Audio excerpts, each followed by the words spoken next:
உலகிலே இதுவரை தோன்றிய கம்போசர்கள், இசையமைப்பாளர்கள், இந்தியாவிலே தோன்றிய இசையமைப்பாளர்கள், உலக அனைத்தும் தோன்றக்கூடிய மாமேதைகள், தோன்றியிருந்த மாமேதைகள் யாருக்கும் ஒரு அரசு பாராட்டு விழா நடத்தியதில்லை.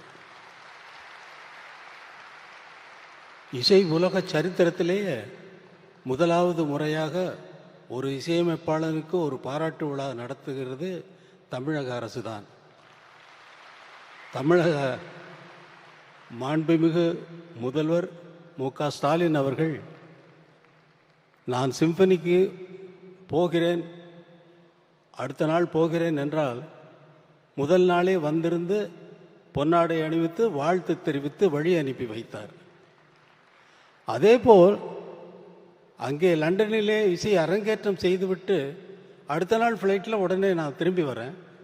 திரும்பி வரும்பொழுது ஃபோன்லேயே வந்து அங்கே ஸ்ரீராம தொடர்பு கொண்டு அரசு மரியாதையுடன் அவரை வரவேற்க வேண்டும் என்று முடிவு செய்திருக்கிறார்கள் என்று ஸ்ரீராம் வந்து எனக்கு அறிவித்திருக்கிறார்கள் என்று எனக்கு செய்தி வந்தது என்று சொல்லுகிறார். என்னால் நம்ப முடியவில்லை. இங்கே வந்து பார்த்தால் அமைச்சர் பெருமக்கள், அமைச்சர் தங்கம் தென்னரசு அவர்கள் வந்து காத்திருக்கிறார்கள். கையில் மலர் செண்டுடன் காத்திருக்கிறார்கள், என்னை வரவேற்கிறார்கள். அரசு மரியாதையுடன் உங்களை வரவேற்க வேண்டும் என்று முதல்வர் ஆணையிட்டிருக்கிறார் என்று சொல்லி, என்னால் என்னவென்று சொல்லுவது, வழி அனுப்பி வைத்துவிட்டு வரவேற்கவும் செய்து இன்று பாராட்டு விழாவும் நடத்துகிறார்கள். என்னால் நம்பவே முடியும். என்னால் இன்னும் நம்பலை. நான் எனக்கு இது இந்த மேடையில் நான் நிற்கிறேன்னா, நான் பேசுகிறேன்னா அப்படிங்கிறத இது தெரியல. என்மேல் அவ்வளவு அன்பு வைப்பதற்கு என்ன காரணம்? இந்த இசைதானா? என்மேல் அவ்வளவு அன்பு, அப்பா வைத்த அன்பு, இசைஞானி என்பதே எனக்கு பேராகிவிட்டது. அவர் வெறுமனே வந்து காரைக்குடியில் நடந்த பாராட்டு விழாவில் எனக்கு அங்கே ஒரு பாராட்டு விழா நடந்தது. கலைஞர், முத்தமிழ் அறிஞர் கலைஞர் அவர்கள் பேச தலைமை ஏற்று நடத்துகிறார் அந்த கூட்டத்தை. அதில் வந்தவர், நான் அறிந்த அளவில் மேடையில் அவர் சொன்ன வார்த்தையை நான் சொல்கிறேன். நான் வரும் வழியில் அவர் எழுதிய புத்தகத்தை படித்தேன். அவர் எழுதிய 2 நூல்களை வெட்ட வழியில் கொட்டி கிடக்குது, சங்கீத கனவுகள் என்ற 2 புத்தகத்தையும் காரிலே வரும்பொழுதே படித்து விட்டு வந்து, நான் அவரை அறிந்த வரையில் அவர் எழுதிய புத்தகத்தையும் படித்து கொண்டு வந்தேன். அவருக்கு இந்த மேடையிலே ஒரு பட்டத்தை வழங்க இருக்கிறேன், இசை ஞானி என்ற பட்டத்தை வழங்குகிறேன் என்று சொன்னார். அவர் பாராட்டு விழா, அதே பாராட்டு விழா கலைஞருடைய தவ புதல்வர் மு.க. ஸ்டாலின் அவர்கள் நடத்துகிறார்கள், எனக்கு நடத்துகிறார்கள். அது அரசு சார்பில் எந்த இசைக்கலைஞனுக்கும் பாராட்டு விழா நடந்ததில்லை. இது ஒரு சரித்திரத்தில், இசை உலக சரித்திரத்தில் இது ஒரு பெரிய விஷயமாக நான் கருதுகிறேன். என்னால் இன்னும் நம்ப முடியவில்லை. என்ன பேசுவது என்பதும் மறந்து போய்விட்டது. நீங்கள் கேட்டீர்கள், சிம்பனி இசையை கேட்டீர்கள். உங்களுக்கெல்லாம் உங்கள் மனதிலே என்ன தோன்றி இருக்குமோ என்பதை என்னால் கற்பனை செய்து பார்க்க முடிகிறது. இந்த மாதிரி ஒரு இசையை, அவ்வளவு வாத்தியங்களும் வாசிக்கக்கூடிய இசை என்னுடைய கற்பனையிலேயே தோன்றி, அந்த கற்பனையை எழுத்து மூலமாக எழுதி அத்தனை பேரும் ஒரே நேரத்தில் வாசித்து கொண்டிருக்கிறார்கள். ஒவ்வொருவருக்கும் எழுதிய நோட்ஸை தான் அவர்கள் வாசித்தார்களே தவிர வேற ஒன்றும் இல்லை.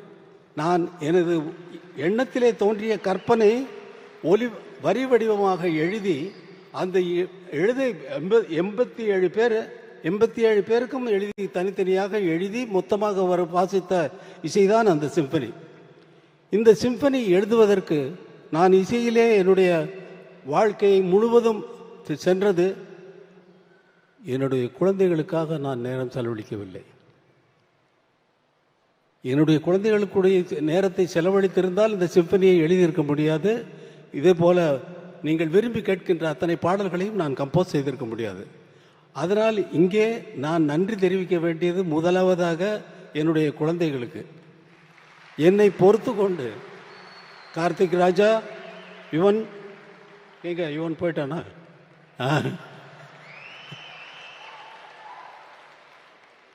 உங்கள் இருவருக்கும் நீங்கள் உங்களோட செலவழிக்க வேண்டிய நேரம் தான் அங்கே வந்து சிம்பனியாக இசையாக வெளியில் வந்திருக்கு.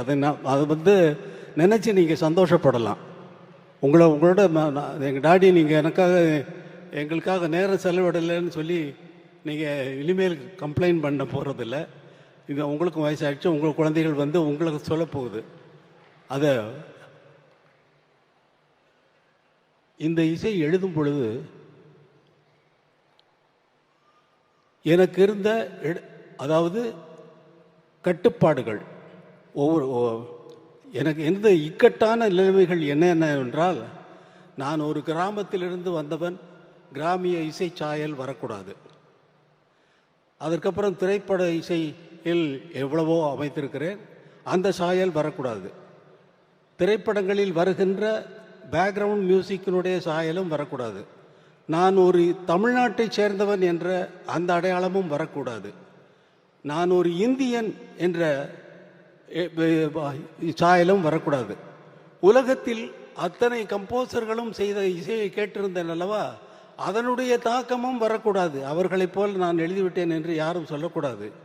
இவ்வளவு கட்டுப்பாடுகள் இருந்ததை மீறி 35 நாட்களில் இந்த சிம்பனியை நீங்கள் கேட்ட அந்த சிம்பனி உங்கள் மனதில் என்னென்ன உணர்வுகளை ஏற்படுத்தியது என்பது உங்களுக்கு நன்றாக தெரியும். எத்தனை பேர் அழுதிருப்பீர்கள் என்பது நன்றாக தெரியும். எனது சகோதரர் கமலஹாசன் அவர்கள் சொன்னார், கர்ச்சீஃப் கொண்டு வந்தான் என்று சொன்னார். அந்த கர்ச்சீஃப்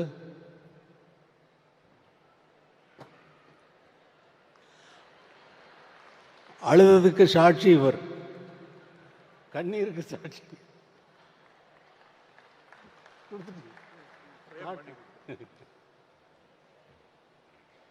இது மாதிரி ஒரு விழா என் மனதில், அதாவது ஊன் மெழுகாய் உருகும் கரையும் அதில் உலகம் மறந்து போகும் என்று சொல்லுது நமது முதல்வர் அவர்கள் ஏற்பாடு செய்த இந்த பாராட்டு விழாவை என்னுடைய போஸ்டர் எல்லாம் பார்க்குறப்ப எனக்கு மனசெல்லாம் ஒரே நிகழ்ச்சி. இந்த பாராட்டு விழாவுக்கும் நான் வந்து சம்மதிக்கிறவன் அல்ல. அவர் திரும்பி வந்தவுடனே வீட்டிற்கு சென்று அவரை கண்டால், அவர் சாதாரணமாக ஸ்டாலின் அவர்கள் கேட்டார், ஒரு பாராட்டு விழா நடத்தி விடலாமா அரசு சார்பில் அப்படின்னாரு. நீங்கள் நடத்துகிறதா இருந்தால் அதே சிம்பனி ஆர்கெஸ்ட்ரா இங்கே வந்து நம்ம மக்களுக்கு அதை காட்டுனா நல்லா இருக்கும் அப்படின்னு. அப்படியே பண்ணிடலாம், ரொம்ப சர்வசாதாரணமாக சொல்லிட்டாரு. இது ப்ராக்டிக்கலாக எவ்வளவு கஷ்டமான விஷயங்கிறது, 87 பேரை சேர்க்கறதுங்கிறது ரொம்ப கஷ்டமான விஷயம். அதில் ஸ்ரீராம் பட்ட அவஸ்தை, அந்த ஆர்கெஸ்ட்ரானுடைய இன்சார்ஜாக இருக்கக்கூடிய பீட்டர் இங்கே தான் இருப்பார், நான் பேசுகிறது கேட்டுட்டு இருப்பார். அவரை போட்டு படுத்தின பாட்டில் வந்து அவர் வந்து, அதுவும் அரசு சார்பில் வந்த அவர்கள் சண்முகம் அவர்கள், மற்ற அமைச்சர் பெருமக்கள் அனைவருமே அவங்களோட தொடர்பு கொண்டு அவங்களை வந்து எதுக்குமே இந்த ஒரு இது அவங்க போட்ட கண்டிஷன்ஸ் எல்லாம் இவங்க வந்து அது பண்ணு இது பண்ணு சொல்லி லாஸ்ட் மினிட் வரைக்கும் டார்ச்சர். அவங்க வந்து இங்கே இறங்கினது பெரிய சாதனை செய்த ஸ்ரீராம் அவர்களுக்கு நான் நன்றி சொல்கிறோம். ஸ்ரீராம் ப்ளீஸ் எந்திரிக்க. அவரால் தான் இதை சாதிக்க முடிந்தது. அதோடு இது எப்படி எனக்கு வார்த்தையே வரல, உங்களை நினச்சி ஊன் மெழுகாய் உருகும் கரையும் அதில் உலகம் மறந்து போகும் என்கிறது, நீங்கள் எதற்காக எனக்கு இந்த பாராட்டு விழாவை நடத்தினீர்கள் என்பது எனக்கு பிடிபடவே மாட்டேங்கிறது. எதற்காக என்பதில் சொல்லிவிட்டீர்கள், நீங்கள் சொல்லிவிட்டீர்கள், சாதாரணமாக சொல்லிவிட்டீர்கள். எனக்கு அந்த என்னால் முடியலை, இந்த மகிழ்ச்சி தான்.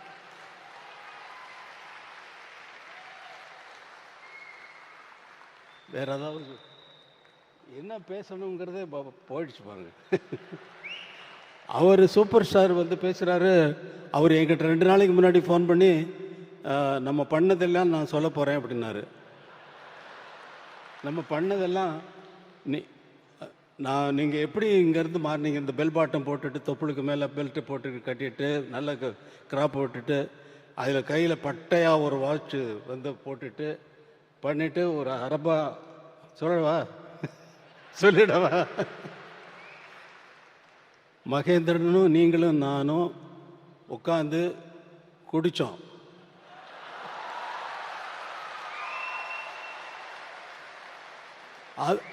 ஸ்டுடியோவில் வந்து சொல்கிறாரு, அவர் சொல்கிறாரு, என்கிட்ட சொல்கிறாரு, குடித்தோம் ஞாபகம் இருக்கா உங்களுக்கு? அப்புறம் இல்லை, நீங்கள் அவர் அரை பாட்டில் பீரை குடிச்சிட்டு ஆட்டம் இருக்கு பாருங்க அப்படின்னாரு. அதை சொல்ல போகிறேன்னு, நீங்கள் என்ன வேணாலும் சொல்லிக்கோங்க, அதை பற்றி எனக்கு கவலை இல்லைன்னு.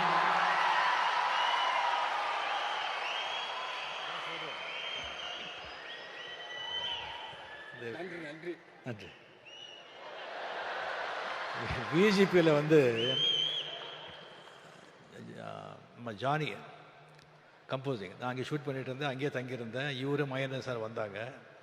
இது பண்ணிவிட்டு ஈவினிங் நைட்டு நானும் மகேந்திர சார் வந்து ட்ரிங்க்ஸ் எடுத்தோம்.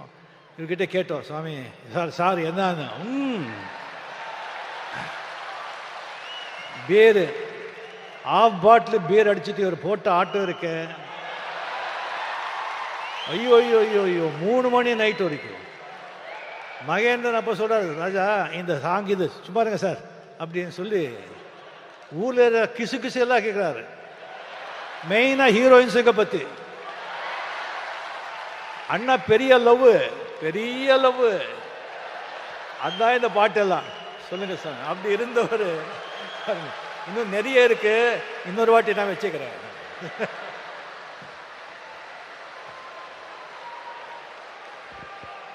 அது சமய சந்தர்ப்பத்தில் இல்லாததெல்லாம் அடிச்சு விட்டுருப்பாரு.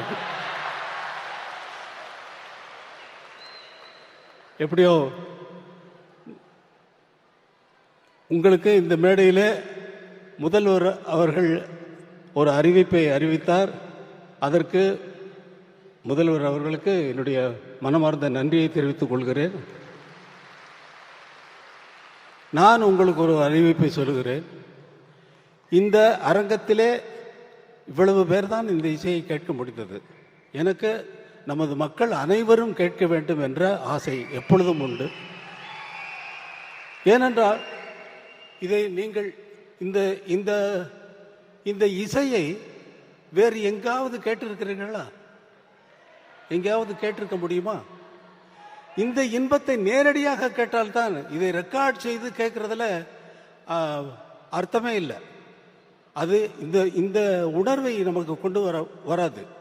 87 பேரும் ஒரே நோக்கத்தோடு ஒரே கவனத்தோடு அந்த இசையை எப்படி பிரசன்ட் பண்ணுவது என்பதிலேயே அவர்கள் கவனமெல்லாம் இருக்க போய்த்தான் இந்த இசை இவ்வளவு உயர்ந்ததாக இருக்கிறது. எல்லோருடைய கவனமும் ஒரே நேரத்தில் ஒரே இடத்தில் இருக்கிறது. மற்றபடி மற்ற இசைகளுக்கெல்லாம் அந்த விஷயமே கிடையாது. 87 பேர் எங்கேயாவது திரும்பி பார்த்தாங்களா? யாரையாவது பார்த்தாங்களா? ஒருத்தராவது? அவர்களுடைய வாத்தியம், அவர்கள் முன்னால் இருந்தக்கூடிய இசை குறிப்புகள், அதைத்தான் வாசித்தார்கள். இந்த இசையை நேரடியாக கேட்கும் பொழுதுதான் நம்முடைய உள்ளமெல்லாம் கரைகிறது, நம்முடைய கண்களிலிருந்து நீர் கசிகிறது, நம்முடைய உயிரை போய் அது ஆட்டுகிறது. இது சினிமா பாடல்களிலேயே நடந்தாலும் கூட இந்த மாதிரி உயர்ந்த இசையை கண்டுகொள்ளாமல் நாம் எதற்கு இந்த உலகத்தில் உயிர் வாழ வேண்டும்? எதற்கு இந்த உலகத்தில் உயிர் வாழ வேண்டும்? உயர்ந்த விஷயங்களை கண்டுகொண்டு அதை பற்றி கொண்டு மேலே போவதை விட்டுவிட்டு பல விஷயங்களில் நம் கவனத்தை சிதறடித்து விட்டு நம்மளது சக்தியெல்லாம் வீணாகிறது அந்த சிதறடிக்கிறத காரணத்தினால். அதனால் இந்த இசையை நமது மக்கள் அனைவரும் கேட்க வேண்டும் என்பதற்காக பெரிய மைதானத்திலே இதே இசை கலைஞர்களை கொண்டு அவர்களுக்கு இந்த சிம்பனியை நான் நடத்தி காட்டுவேன் என்று உங்களுக்கு ஒரு வாக்குறுதி கொடுக்கிறேன். அதற்கு தமிழக முதல்வர் என்னென்ன உதவிகள் எனக்கு தேவையோ அதையெல்லாம் செய்து கொடுப்பார் என்ற நம்பிக்கையில் நான் சொல்லிவிட்டேன். அவரிடம் கேட்கவில்லை. கண்டிப்பாக என் மீது இருக்கும் அன்பிலே அவர் கண்டிப்பாக அதை செய்வார். அந்த நாள் விரைவில் வரும் என்று உங்களுக்கு அறிவித்துக் கொண்டு இந்த விழாவுக்கு இது நன்றி நன்றி நன்றி நன்றி நன்றி சொல்ல வார்த்தை இல்லையே.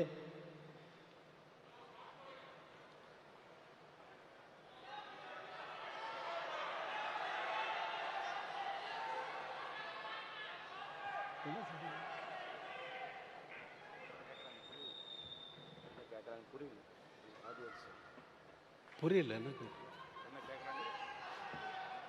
பாட்டு பாட்டா? நான் தான் பாடினேன், ஆர்கெஸ்ட்ராவோட அவங்களோட பாடினேன்ல.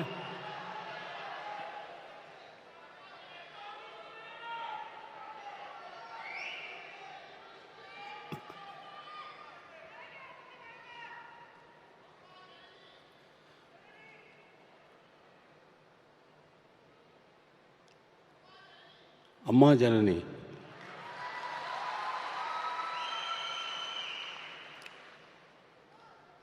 शिवशक्त्या युक्तो यदि भवति शक्तप्रभवितुं जननी जननी जननी जननी